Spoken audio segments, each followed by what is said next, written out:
Par une requête soumise à la Cour suprême rwandaise ce mardi 22 septembre 2015, le Parti démocratique vert tente d'empêcher une réforme de la Constitution. Cette réforme devrait permettre à Paul Kagame, le président rwandais, de briguer un troisième mandat en 2017, alors que le texte fondamental actuel le lui interdit. L'article 101 qui dit que nul ne peut exercer plus de 2 mandats est clair. Nous demandons à la Cour suprême de bloquer la réforme de la Constitution. Que se passerait-il si la population se révolte? Que faire si dans le futur, le Rwanda est dirigé par un mauvais chef d'État qui ne peut être remplacé? Le Rwanda est un pays souvent cité en exemple en matière de fonctionnement de la démocratie participative.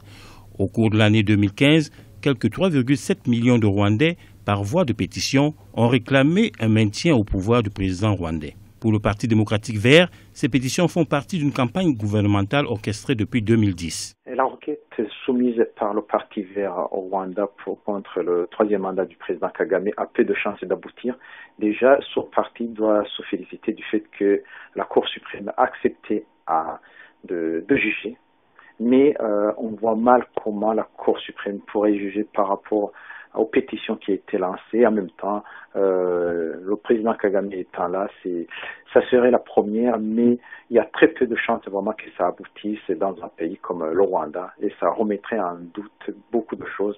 Et aussi, compte tenu de ces pétitions, si ces pétitions sont vraiment réelles, donc il y a aussi question de réalisme juridique, voire réalisme politique. Le Parti démocratique vert pense que le Rwanda pourrait connaître des troubles si le président Paul Kagame tentait de modifier la Constitution. Quoi qu'il en soit, l'issue de la requête de ce parti d'opposition sera connue le 8 octobre 2015 après le verdict de la Cour suprême.